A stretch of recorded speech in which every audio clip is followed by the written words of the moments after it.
Kisah Para Rasul. Kisah Para Rasul 1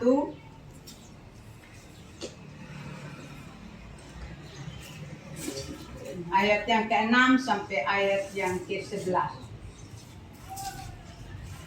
Kisah Para Rasul 1 pasal 1 ayat 6 sampai ayat yang ke-11. Om Ade ngerti kita baca Kita membaca secara berdiri satu ayat. Satu ayat. Yesus terangkat ke surga. Maka bertanyalah mereka yang berkumpul di situ, Tuhan, maukah Engkau pada masa ini memulihkan kerajaan bagi Israel? Perikop renungan kita pada sore hari ini, berbagi pengalaman hidup. Saya tersentuh dengan kebaikan hati seorang teman lama, yakni ketika dia membagikan ilmu dari pengalaman hidupnya sendiri. Selain agar saya dapat menarik hikmat dari pengalaman itu, harapan lainnya agar saya dapat berkembang dalam pekerjaan yang sedang kami tekuni, karena kebetulan dunia profesi yang kami tekuni tidak jauh berbeda. Sungguh perbuatan yang begitu menyentuh hati saya. Berbagi ilmu adalah hal mulia yang dapat kita berikan kepada sesama. Di sini ada cerita, ada yang mempunyai teman lama. Dia menceritakan pengalamannya sehingga teman ini menarik hikmat untuk pengalaman itu, dia untuk berkembang atau dia berkembang dalam pekerjaan yang sedang dia tekuni. Dan memang perbuatan untuk berbagi ilmu itu adalah hal yang mulia yang dapat kita berikan kepada sesama, tanpa harus kita menjadi seorang guru atau profesi. Nah, ada lain juga yang kadang ada punya ilmu, tapi dia kadang sekikir ilmu. Nah, tapi diharapkan supaya kita berbagi, kita juga membagi berkat pada sesama kita, sehingga orang yang tidak tahu juga menjadi tahu. Itu perbuatan yang sangat mulia. Nah, saya meyakini bahwa setiap orang sebenarnya memiliki ilmu terkait hal tertentu yang dapat dibagikan kepada orang lain. Kita dapat menyebut profesi apapun, dari yang paling mentereng sampai yang dianggap biasa. Nah, itu artinya kita kalau punya pengalaman, ya sekecil apapun juga kita berbagi. Kita tidak perlu itu kita punya pengalaman yang harus wah dulu, tapi mungkin ya membuat kue saja kita bisa berbagi bagi orang yang tidak tahu. Nah, itu berbagi itu hal yang baik. Ketika dia tahu, dia bisa kembangkan, dia bisa pakai itu, dan dia bisa mendapatkan penghasilan dari apa yang dia sudah belajar. Kita dapat menyebut profesi pun dari yang paling mentereng sampai yang dianggap biasa. Tetap ada ilmu yang bisa mereka bagikan dari pengalaman hidup mereka. Begitu pula dalam perjalanan mengiring Kristus. Karena setiap orang pasti memiliki pengalaman yang dapat dibagikannya sebagai kesaksian tentang imannya. Nah, kalau kita semua punya pengalaman hidup pasti masing-masing, artinya ya tidak sama, ada yang berbeda-beda sesuai dengan apa yang dia imani, dan dia pasti mempunyai pengalaman, dan pengalaman itulah yang dikatakan kesaksian. Inilah yang dapat kita pahami secara sederhana dari panggilan untuk bersaksi. seperti bunyi nats renungan hari ini. Sebagaimana Yesus memanggil murid-murid pada masa itu untuk menjadi saksi, mulai dari Yerusalem sampai ke ujung bumi. Kita pun dipanggilnya untuk berbagi pengalaman hidup bersama Kristus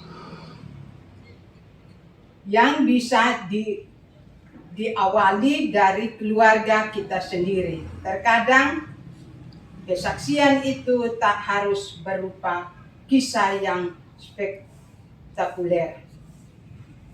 Di sini memang tadi yang kita menjadi ayat renungan kita itu di ayat yang ke-8. Tetapi kamu akan menerima kuasa bila mana Roh Kudus turun ke atas kamu, dan kamu akan menjadi saksi-saksiku di Yerusalem, di seluruh Yudea dan Samaria, dan sampai ke ujung bumi. Nah, di sini tadi kita sudah sama-sama baca juga. Di situ ini murid-murid yang berkumpul di situ bertanya sama Tuhan Yesus. Dia bilang, Tuhan, maukah Engkau pada masa ini memulihkan kerajaan bagi Israel? Mereka mengharapkan supaya dengan Tuhan Yesus sudah bangkit, sudah hidup, pasti dan minta supaya umat Israel ini terlepas dari jajahannya Romawi. Jadi mereka mengharapkan kebebasan, kemerdekaan.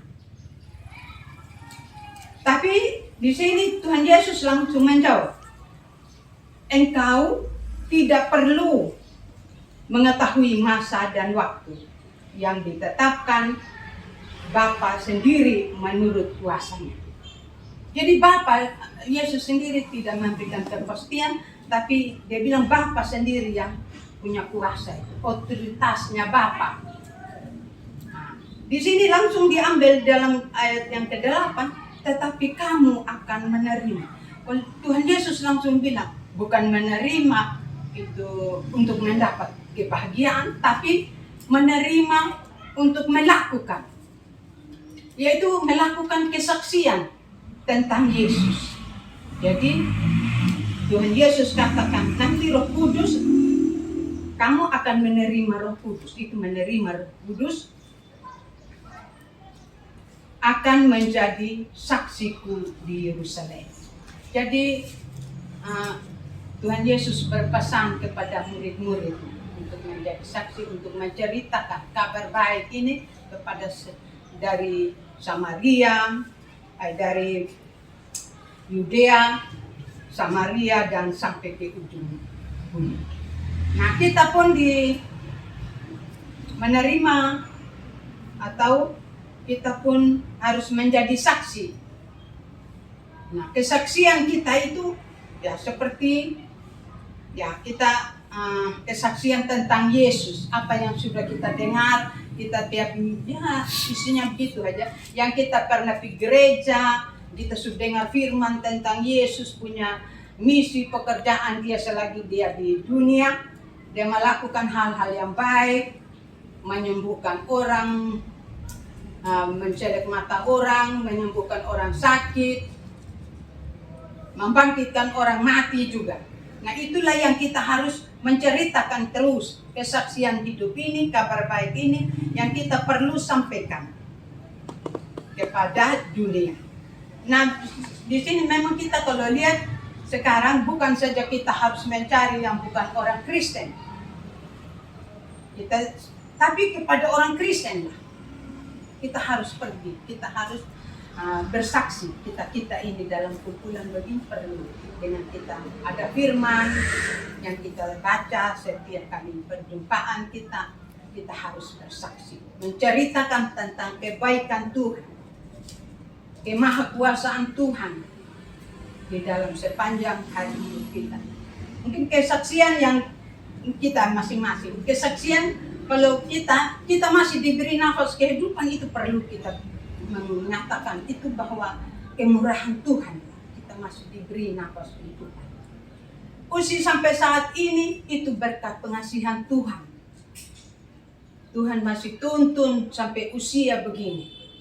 Nah, kita tidak tahu kapan Tuhan jemput kita masing-masing. Bukan saja yang tua, bukan saja yang muda, anak kecil. Ya tergantung dari otoritas Allah yang memegang kehidupan kita.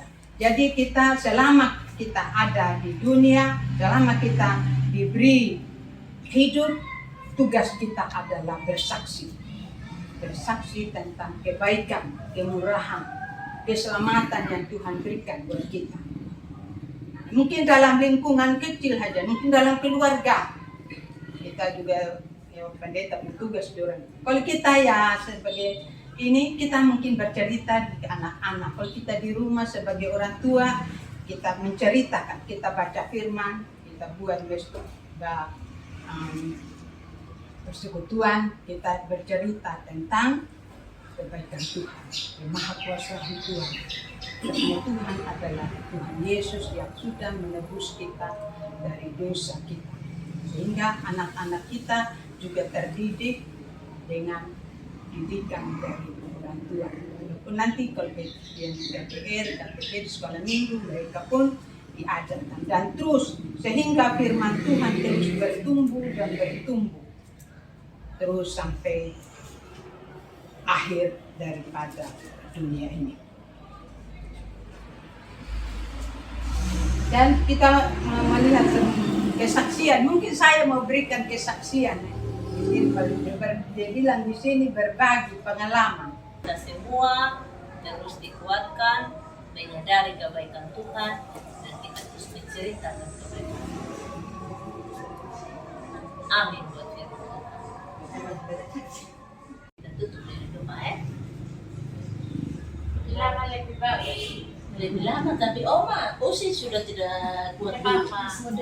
Satu lagu kita menyanyi satu lagu 367, padamu Tuhan dan Allah, ayat 1 dan 5. Padamu Tuhan dan Allahku kupersembahkan hidupku.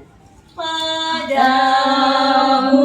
Tuhan dan Allahku kupersembahkan hidupku. Dari jiwa dan ragaku hanya dalammu kuteduh. Dari jiwa dan ragaku, hatiku yang Engkau pulihkan. Padamu datanglah umatmu mencari hidup yang bakal. Kita akan masuk dalam doa syukur syafaat. Mari kita satu dan doa. Tuhan Yesus, terima kasih. Kami akan terus bersaksi sampai nafas terakhir. Terutama lewat kehidupan orang tua kami, Mama Bidartali, kesaksiannya terus ia nyatakan lewat kehidupan yang Tuhan sudah anugerahkan. Berkatilah kami dengan Roh Kudus supaya kami memiliki firman. Saat ini kami berdoa, Tuhan terus berikan kesehatan, hati yang tetap bersyukur untuk segala yang Tuhan sudah izinkan dalam tahun-tahun kehidupan orang tua kami, Oma Bidartali. Ia rindu untuk ia tetap mengandalkan Tuhan, tetap sehat, tetap bergembira di masa tua, tetap melakukan aktivitas sesuai dengan umurnya. Berkatilah semua anak-anak, semua cucu, dan semua keluarga besar dimanapun mereka berada. Tuhan, yang membawa acara. Ini pemimpin puji-pujian Mama ini Geli ya, Mama Sanggeli. Kemudian itu kolektor besti. Atau bapaknya si Cedi yang meninggal. Itu dikawin katanya si Cehiwa meninggal ya. Kita pergi ya satu. Hah? Kita tahu. Kan kita Cuma kan sudah kita sudah sepakat. Pas mau pergi kuburan baru kita pergi. Kan Kan? kamu bilang, heh, dinasti ini tidak lihat tidak biasa dong. Baru tidak lihat juga ini. Tidak, karena memang Nanti kasih nama lengkap. Jadi Adi dibuat kasih foto.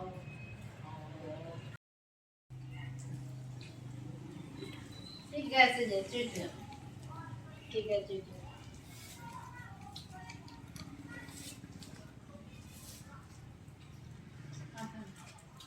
Ambil usik, ambil minum mandi.